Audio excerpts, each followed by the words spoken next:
Pramo ato abusuafo mu nyina aha UTV so enie omayimu ene amakodo so nsam ayensa kane aboaboa no eno na edru so ayede bramo efri abeka junction ewo enkrakopon emu this way chocolate drink osudio hia ene ensuo she special ice ene ensuo emu ode ene mu yakoje ene afa special drinks ene ensuo mu gu ahodo ebia edepa ya no ato ne bebre na obia atumi enya ne chefa wom sa enwumakwe ene afoforo enkae na akabom aso yasne ayede pem to reka seboy bramo kasebo no de bedi mu akutini bi enie wayi nana adedankwa akufo adogana mampanyi se wono na enye dwamtani ema Ecowas ekuo no sanso na ND samanyekuo no wo manifesto no eyade a wonom adano adi kani mampanyi owura John Dramani Mahama no aso na etu franka dia ma ND samanyekuo no ede atu edwas na miya dom na sagana fo etu abama na omansi kasem obetumi atoto ne yie pa agina so ede akon ohia sanso na opanyi kase a wono ene da eye breast care international no mecha doctor Mrs. Afia de wodi atudwa se breast cancer kokom tonu fomu no say ahyase apagye ne mu papa amahodo so ensem emu no abibiman empanyufo ana abibiman akandifo empempi no ya won pese wotsena adwa so emprensa ne emprensa so no ayade a Nigeria mampanyi a woni Muhammad Buhari wakasa ede etia abusanfo wei ane ensem bia ebi eka ho na editie na edihwe ene aso no so projia ede ebramo ewo UTV so ewo enkran abeka junction Midday ede Afia Adutwumwaa Morosa me enam de prem to reka sebo no ebramo afei yenhwe emunsam ankasa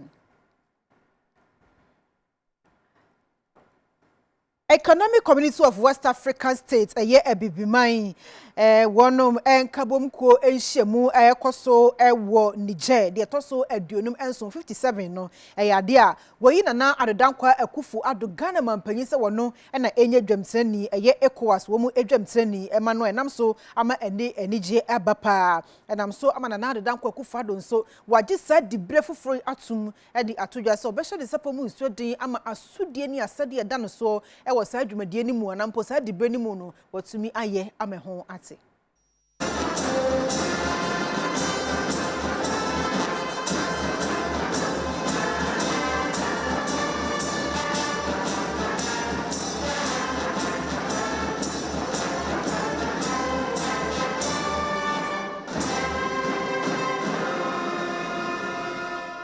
Ghana is humbled and honored by the decision of the authority of heads of state and government of the Economic Community of West African States, Ecowas, to elect me by unanimous vote as chairperson of Ecowas for the next term of 1 year. I thank Your Excellencies for this extraordinary privilege, which puts me in the same shoes as my predecessors as presidents of the Republic of Ghana, specifically Their Excellencies Jerry John Rawlings, John Agyekum Kufuor, and John Dramani Mahama, who have enjoyed in times past a similar privilege. I'm aware of the enormity of the task ahead, and I assure you that I'll do my utmost not to let the side down and discharge my duties to the very best of my abilities. I congratulate the outgoing chairperson, the President of the Republic of Niger, His Excellency Mahamadou Issoufou, for his distinguished stewardship of ECOWAS during these trying times, which by common consent has been a most successful tenure.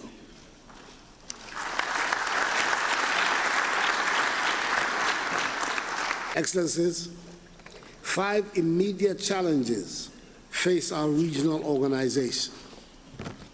Firstly, the continuing activities of terrorists in our region, concentrated for the time being in the Sahelian area, involving Mali, Niger, Burkina Faso, and the northern parts of Nigeria.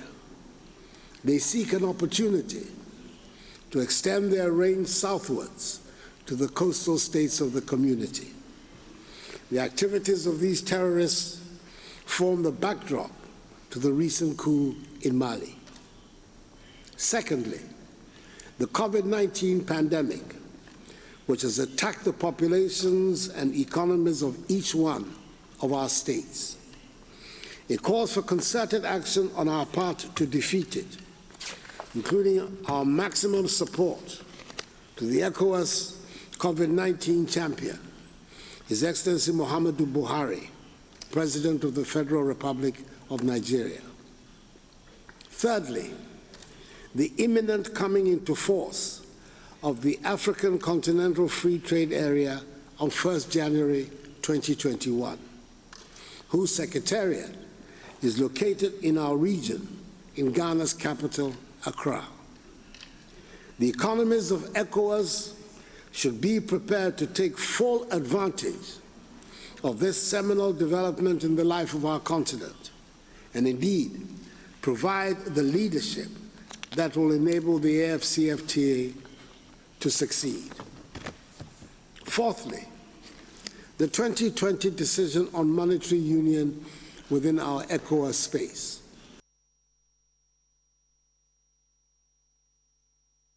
NDC amanyokuo no wamu manifesto 2020 die no eyade a wonom adano edi ama enam so akoye enigisem kese pa edi ama NDC amanyokuo na kitafo ene wo mpanyufo enam so ama UTV samtrofo aboye homoden ama yene eye empanyufo no bi atwetwe nkomodie nti a NDC amanyokuo no epese wonom ebedi wo men eso na asemti a omode to wo manifesto no so ne se people's manifesto wachese we wo mo betwa enidaso kwan foforo ede ama omai Ghana na sei ena mpanyufo ebi eye Samuel Ofosu Ampofo Johnson na sei edu nketia na Professor Kwaku Dansopo Afo wonom ekaye. This people's manifesto has been prepared with the ordinary man and woman on the street in mind. You will find the language simple and unambiguous. The policy proposals are so simple that everyone or everybody can relate to them. The issues have been presented in thematic areas. I therefore call on all our countrymen and women and every citizen to go to the pool in December and with one big push, rescue Ghana and Ghanaians from this affliction. Enough is enough. Instead of us technocrats drawing a constitution for the masses, can we allow the masses to come and draw the constitution for themselves? And so he invited hairdressers, butchers, traders, fishmongers, farmers, fishermen, all over. And when we came together in the consultative assembly, some of the technocrats under the guise of Buzia Dankwa Club, the Ghana Bar Association, were teasing us that they could not sit side by side with butchers and fishermen in writing a constitution. And so they were not going to participate at all. We persisted and developed the constitution. Ladies and gentlemen, for 28 years now and counting, that constitution has survived and it still goes on and on and on. We are back again to the UPSA Hall to present to you another product of outside-the-box thinking. And it is the People's Manifesto. For the first time in the history of any political party in this country, we are presenting to you a manifesto that was not developed by leaders of the party who have arrogated themselves the power of thinking for other people. But ladies and gentlemen, we are presenting to you the product of the people's own thinking, which we have put together, polished, and developed into implementable programs.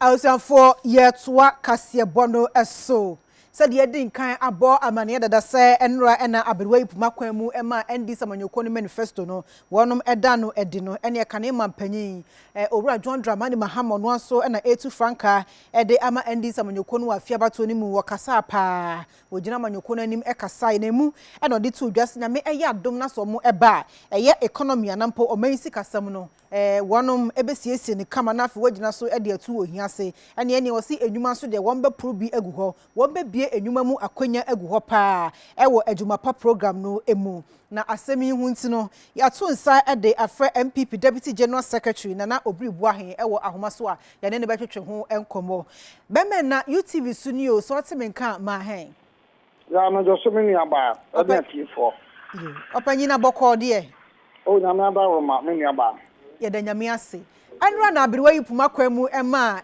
munuanom NDC fo wo mo manifesto 2020 no dano edi na so far no yenim se muntimi go through muntimi hwe ni nyina mu ehu enema hodo a wo so oba obeye de but kakra atwa wasum entopanyi kase de atwa wasum no wo hu ni sei wadwempo wo no okay mecha tifo okay mpato wutie me mitie opa mamenya this is my candid opinion, my personal opinion. Okay.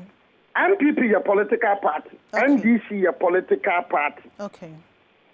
NDC dinilaimu or dinilemu, MPP dinilaimu or dinilemu. I don't think that for me, you know, me said there any commentary on NDC manifesto. Okay. Niyochi tame, me party dia, niyamisha ya beboa, niyadama yadin kunim, na me concentrate. I am not sometimes comfortable with the way our politics are here in Ghana. Now we are confined here, now we do it there, but where you have Obi, minister, former minister, Muyatinkafe, NDC for manifesto, MPP for area. At the time when NDC manifesto, no, am I out? Obi Boahe is not that type of politician. I'm a very principled, honest, and committed politician. NDC for the manifesto, by idea, I don't need to run commentary on that. I should concentrate on my MPP and my manifesto and how my party is going to win. Ukokakokano, ubekani yanka, ubayadayano, okoyani yade. Media me fa surumwa benyabasa mwa benibedi, famwa nyabasa ma benibedi. But those in the academia, people who can read and write, people who cannot read and write, they'll take NDC, they'll manifesto, they'll read through. So be it. NDC focus about lunch manifesto no banti one lunch no and MPP for be asreba no me be fram no me men serebe me nipa de utin to be bisha amanyoko utin to be bisha ba aye yetin to shaba et NDC for be lunch manifesto number lunch no that say ne be to shaba me room from swewom na MPP for be there be cancel me men cancel because it's normal. I don't keep in politics. Some MPP for manifesto suba na NDC for be there more manifesto me munya masama mokan oh manifesto kramae na ada na MPP for akọ manifesto NDC for balance be manifesto nra me ba ya de monikon munimulamu minimulamu I don't need to run commentary on that. My good sister NOBOTM, the truth of the matter is a Ghana baby ayawono. Samoya madwene say makotena se na rese brofo na ba wanya vote na won hwe ya ubeti motitete air condition kam ne air condition fie na GDP na agreki grew by this and we grew by this are working anya rese anya GDP. The ordinary Ghanaian wants to see something what in on some member college free bonto and then media megan obi the catcher will say Obama private schools nyina o ma ko free and aban betia bia. Common sense should tell you sir obi a running private school no or running no for making profit or running school no to make profit and therefore who can say Obama private schools nyina na so obi catcher Association International Morning Star SOS Village School binum rania binum tiasi kadikri die. Now, about your school fees now. Do you need Obribuahin to tell you, sir, this person is a joker? Do you need Obribuahin to tell you, sir, This is one of the greatest jokes of the century. Because how are you going to pay for all private schools? Because people know what is school, no profit making into what is school. Abandon the opposite private school no over to your school fees, you know. Making sure sir government schools, you know, facilities, you know, abaya kama.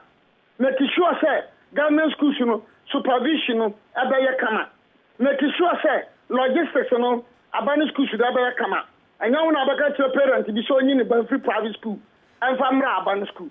Parents don't know call private school because Openaya the best. And now because in a private school should go a bit your school fees, so it's almost like 1 term or 1 semester of a university. People are paying, Obian complaining. People are paying, Obian complaining. I'm told, sir, in some schools in Accra, $100. People are paying, they are not complaining. Schools should be quiet, so you no register. People are doing it, they are not complaining because of the best for the back. So why should you be so much worried? Sir, private school. Now that's a free senior high school now, but the buy Urban Franco private school. But the new one, but it's a private school, they are private school. Now let us talk about the double track. But you would hear me. Mitiopa. Let us talk about the double track. May Obribo may Maraka say double track there. Elizabeth Chana. I am repeating it. I'm double track. Maben Chamunna, Maben Chamuchana. Mamin Chobi. That's about 2 or 3 weeks ago. Law school, Babakoya entrance exam. There were more than 2,000. Ba Bebe Timi Afabe. And Timin Kodru 1,000. And Ru. So it means that right from the word go, Nukra Bakoya and Sorano, half of the year, don't Timin call law school. But your memoir, we need a good number of lawyers. Here, all the law schools are now funding in about 700.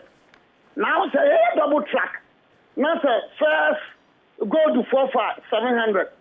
Now say green for 700. Is it not 1,400? So it means that 1 year, yeah, double track. Our law school, you have to for 1,400. The lawyers are there. I'm the lectures, you know. So, well, if people want to cheapen politics, no cancel it, no double track, no yellow green, no cancel that. I am saying that. Common sense, there's a double track in it. Yeah. Law school, yeah. College of Education, yeah. Nursing school, yeah. I design medical school, double track, yeah. Primary school, yeah. Middle school, yeah. Because you see, your backlog, the bray. It is a bayamba. Now, I double track. Now, this is for a castle. You baby, can people for some home also. And yes, I did. Yes, you bet you one. I don't know, man, this is a certain person, man. So, your medical school, your double track. Legon, medical school, Legon, KNUST, and then this one in a double tracker. One particular year, only number of doctors are Ghana better produce. We are cheapening politics because MPP the double tracker by successful no, and this is running at time. No MPP for so also. And this is for the double. I am saying that medical school, all the tertiary institutions, you know, double track. I will support it till I die. MPP for the bank here, that is my personal view. And this is for the so and this I am manifesto. All about better double tracking. Now, how do you answer it? And then you are telling me, sir, and this are launching the manifesto can be implemented. Okay, Opani, you better was Yem Renin. What am I charging? Hey, Yem President Mahama. But in Napco by someone said I'm for hey, Napco, University for we are but if you be near Juma, Abana Fabe, or Madan Kakranka Karabosome, would hey. After the Oba the turn up, my sister was in Napco, or Bayan permanent. Now, Sabi, Bankotua Bada, Yankotua Yeda. Napco, Baby Ban, you people were running it down. You were pooping the idea. You were making mockery of Napco. And then the Oba permanent. Well, Sabi, what team who working? Baby Napco Bayan, Bayan Bassarano. Hello, Mr. Boahen. Mr. Boahen. Can you welcome him? Na me busa wo na wo say NDC for manifesto no wuni hwe ka wo ho so no anu wa sha say wo analyze Dabi na ru ba bia sister ebu ba bia na nya sa no be kan nka sa na ko asema me kan ani suku asema me kan nyina ni nka ntu ga na ni nuti fuo ni awa ba hu say NDC for kan we dia we asere kuo me na me nka ntu wo dey ntimi hu obi hold on once again please my charge my for last one man I need to focus about the free senior high school baba President Mahama sa ofosu kwati ka ho o mane bu amaka ho ne be kasa free senior high school this is 20 years these are facilities and MPP fuaba and now the free senior high school aba you owo bio you oni bio ne ba ko college free bonto now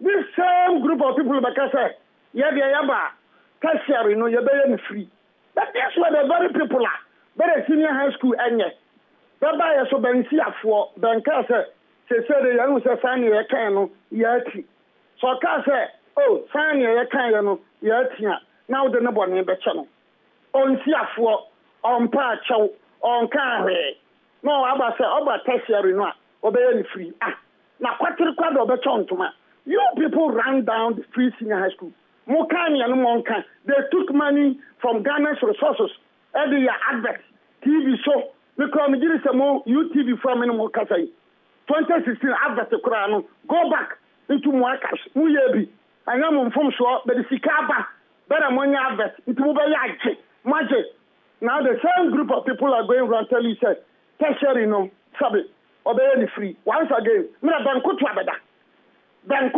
beda sana bono for ye kanu now what the free senior school enye ye me kaiser NDC panyin bi kura ka say edama maya na nyinsane now they are telling us that tertiary the omaja to please obribo ai na me no na mpasa makom no baba NDC for so munyam yo na me nyam MPP campaign say one watade asame a one watade asame friend na ni brain soldier me feel na cordial ani brain soldier tadem kwanim concentrate beto aba me nya so gwan let me concentrate on my MPP let me campaign for my MPP let me work for my MPP as for NDC after 7 December you talk about your faith and your future Obanye yenja wa yeja nso akasa pa mani brain so media ka ba hwe ba kokya be kasa ma wunu anso kasa bi 7 December mani abregon but the Ghana bana ma moment mu anhwe so you had all the resources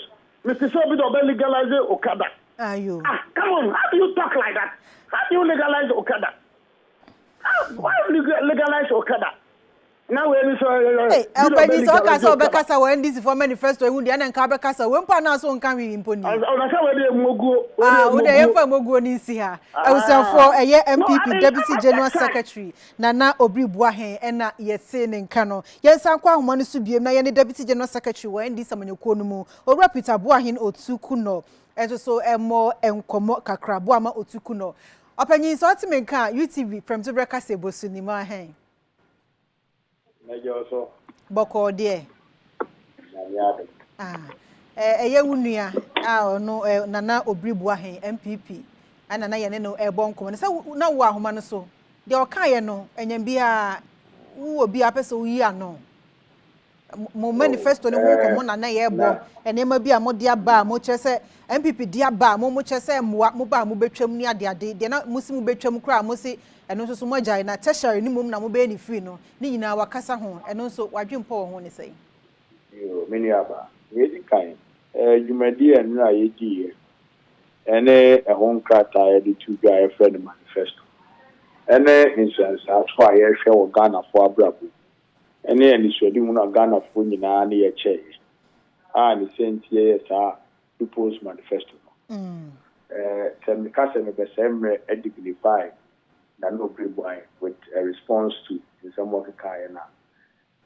Not me, Mamboa Ghana for, not the Ghana for indeed. Not me, the Ghana for now. Intino, me person, the Becca and Chamuna, the ex-chair manifesto, because wow, okay. nipa no se manifesto the crown oni mo hweka nanso eno an waka e kan tema fa kwan mu ne ntro ne ma we asi rem nti no mindi na chi ne mom no ye manifesto eno a ye di tu gan eye abia edaso ko me ha mani nka wo man gan mu ye start amanyosem free ya ne hini penso ebesi ebra ye bidu for public amanyokuo bia enye a political document say manifesto eye comprehensive also ye highly inclusive. They say document and right to that ye can say highly inclusive ye part say will be any one of my ye say emfa ho ku a wo join emfa ho esoma wo som emfa ho bibia wo free ene nasefo say uyo yenyo say uyo defo wo munyina wo mo ewon sem eba soro edi akotren ewo dwumadi a yedi ye ewo manifesto ni entino say okika ni nyina ebom na wo hwe nsimfo a yedi tu dwa Ghana fo nyina abbo agiye so ni senti krafo amanfo refite MPP4 etimi elanche manifesto base na wotwi binia na ade a eso ani ya owawa se meka ho yedi se dwumadi no na enra ye pa ho ntoma dwumadi enra ye bi hyehyɛ so ewo UPS nso no ye fefe ye kam esen fasa apenya wi so na medebo party 24 wo mo ye se dwumadi no eho ntoma no abaso na mensanso en Ghana forte ehun bi nya se Ghana ni bia bitine nya sankata ni bia kan na esan se ye pese wo bi bia enya nsefo ni kan no mu ne pa president Mahama ene wo mo ankasa si gira ye se be ya ma ye ho aso man Ghana ya ye a real version of the manifesto ye can real version ya said you previous awo mo a ni frafo o mo nkata wo kan no enra uhun che president Mahama Alan Chita version said the be as you yin anuma wo body dem no so o mo nso ebeti enya o mo chefa na eno koda nchen anya mebo a na utwi aye ba bewem ye be ye twi version of the manifesto so said the be a wo mo a wo mutimi ekenkan twi said the ya ekenkan twi bible o mo nso wo mbenye o mo de na edepa wo mo wo motimi enya na the same thing na ne say that manifesto ya friendly people's manifesto Ghana po nyina de enyo mo kabo mo ye ko o maso eso ye ni bo mo ti kita ho ebiti o man kasa mo kasa mu egu krata so e de bae ebi mo nso send emails etinu say media ye di no Ghana fo an kasa agent kire e wo pan ya wo person mu wo pan Ghana okay oro otuku no etina enra amamfo bebre e budget okay oro otuku no meni aba mepacho say hwe mo manifesto ni mu a bibi ti say napco abra MPP4 ye na mo twetwe mo paasere wo mo di mo hofo na nya asem ketwa na so no mo manifesto mu no mo state wo mu se mo be ma napco for permanent employment wo de no to nchen ya free senior high ba ye no na mo ji ntum papa mo ka sa ba kra mo betwam enra manifesto ni mu nso mo si tertiary mo be ni free eno ana na obri bu ahen abu baby say yankoto a ye da eno nso mo ka ho say me say o30 MPP station too much and I say the me ntie obi a news no na ye gbo ho nkomo nti ano na ye nkwa yo okay yo because men kai the biara that say NDC the gina the biara that say you pay free SHS in fact 2014 President Mahama launched free SHS or launch ye no o say face of the free SHS na some be no day students na school free na nka border for it will be no secondary school and no school day, no school free. President Akufo-Addo no be here penny so the borders in the car. In case those now got the CMP SHS me abase ye betie ma enye no kre. Tertiary no.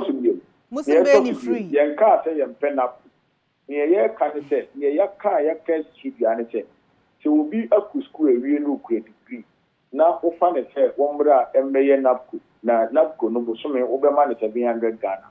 700 Ghana na boa na emumu no uma na papa a obenya pay papa ebitimi ahwe wono ni na busua start busua eno no ye chance obefa no na wama no 700 na afito ma wo se we wi we dwuma nti contract ewuntimi ma wo adwuma fofo and no man yard, and until now, here manifesto the Maya Castle, the 3 years is school die out with one you see any Wama 2017, it me started 3 years teachers. And yet enough, it's a double track never. It's Yankopoya, I don't know, as well. You best craft it double track immediately near embarking on an emergency construction project in all senior high school. Said the mayor will be able to go to Enquire and the Pioneer area, Enquire red, gold, green, beer, and ember and Palana additional. In your own social, so a red, gold, green, if you have brain Palano, or answer, or Mutru. Now, your first test should be answered the 3 years teachers, you know. Yeah, 3 years teachers for public schools in Kwano. Or more or most called private schools, you know, or more dancing. A teacher where more private schools dancing. Or more might be private secondary schools, so dancing. They say, you know, see a basic problem, none of quite. The 3 years teachers and never cost senior high schools. I'm a senior high schools, you know, so no, or much me at your mind, you may be with it. Because we'll be a local private school, so that we should put you at home. Now, say, almost 1 year free education now. And then they will become public school no free. Now will be other secondary school no free. It's when you miss what you want to do, it says at the end of me abwa. Apart from that, you know, yeah, such a school so you have a C blocks, you know, do one and before you go remuna, air pronoun could see Edimwa trenches. You could see sitting in 8 years and 9 years. Yeah, okay. Said the Bay and Palano to one population in Bruno. School at home. Okay. And a NAPCO no so yes should be one out of about 80% meaning in ano. NAPCO no so yes should be at NAPCO idea said the former president of the year in India. Then go your youth employment agency why you and more youth employment now better. Because youth employment yeah no your budget 700 yeah. It is all fast answer for years without your change now to a now when you're free. It's in a very says, I'm one of putting in Anna, Siciano, and near your Montanta, I won't name the Befa because of more contracts about the work. Some putting in Anna, more permanent employment over various institutions for me here or more services. Said the way of more government bureaus, so near pure more capacity, Ghana, former pa, Womoko, Abishemu, a wood in the air, I won't be near here, Madia, some of mine. Then, where say, Womodia. It's say a buying person would you a trade to was so chain and our wallpaper swappers will be a woman. It's not when he is ready, will not end it's ready when we and the other 2 genera. The work home, Baku, by a free primary after. Me assure someone who will promise you because that promise here is very important. Or maybe a little power, it's not Timum Puapumutenso.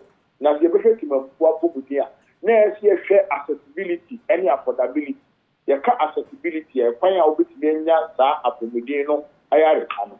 And your car affordability, a full fire, a Apomidino, and answer Ayarisa, any hospital, Corbeya, Ama will be a Timiakubi. Health insurance, a President Rollins, Afia President of Ecuador, a President Fobishi Mukina. Yes, I buy a Mukina man, and also Ecuador, a very good. To see I wish and probably will review us the Croman to me.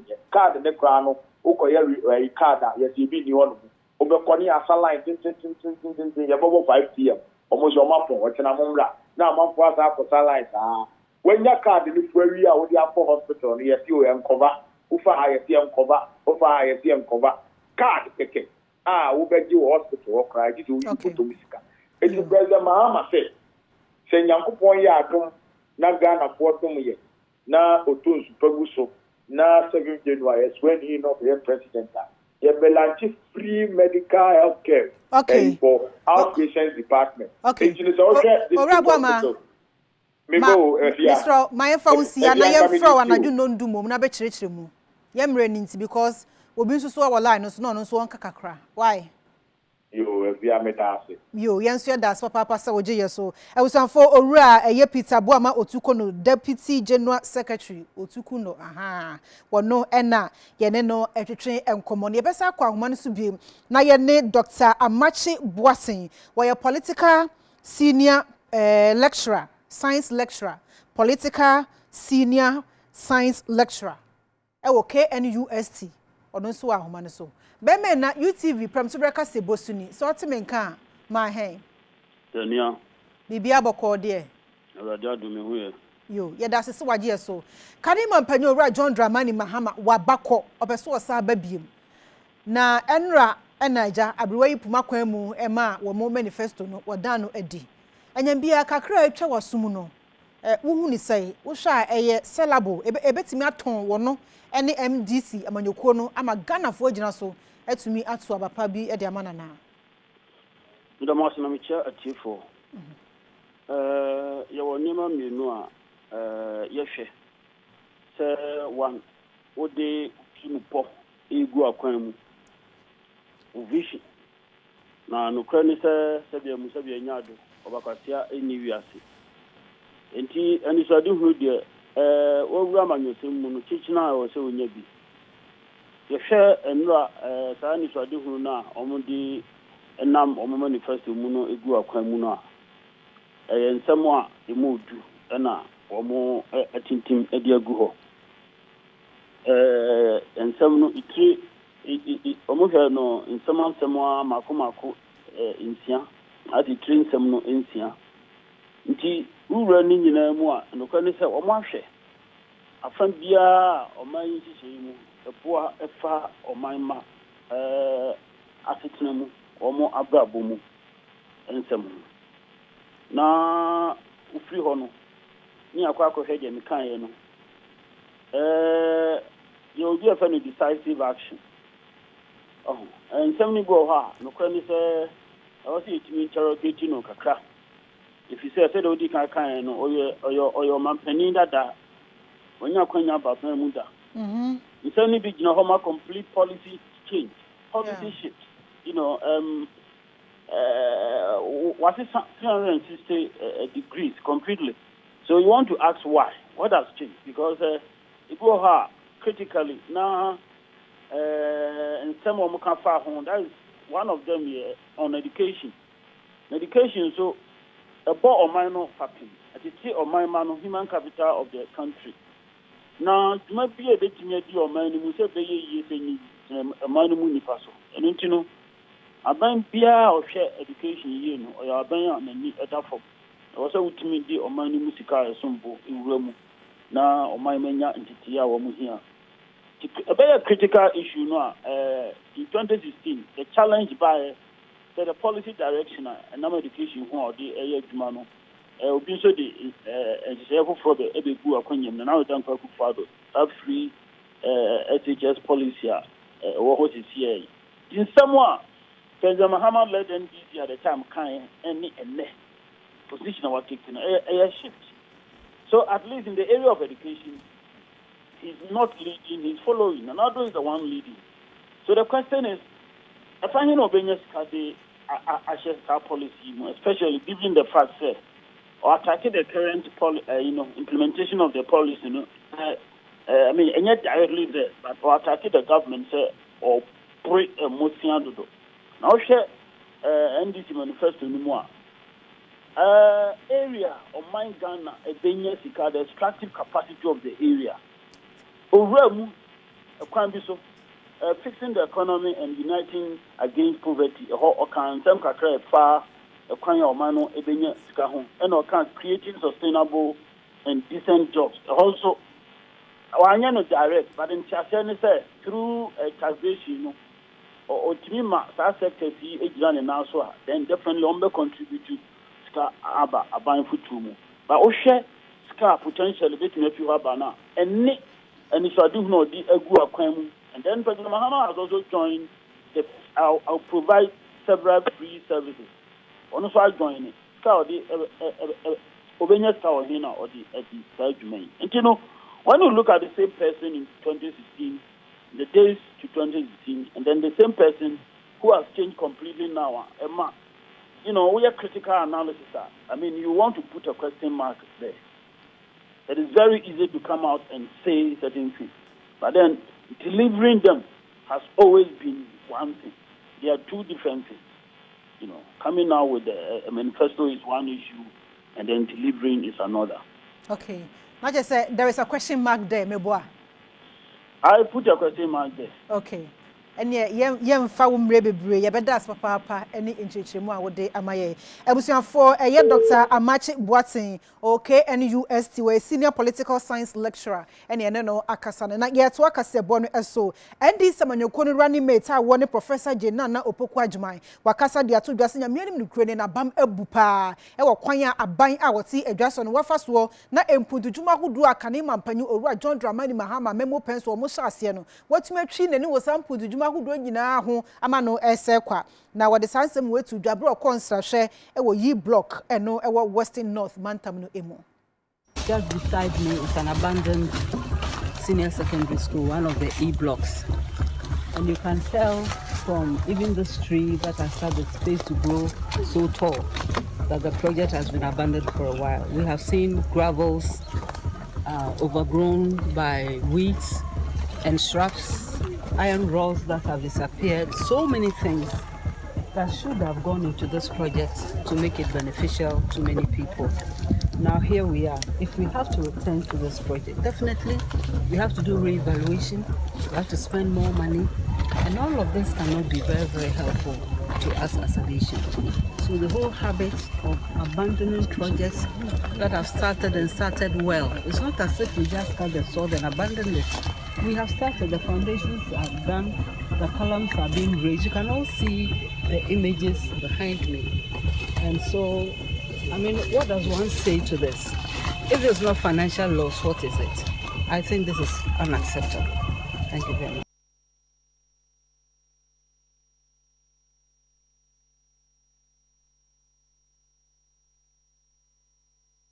Ocean for baby, ye dre, ye try your home, Emra Sisia.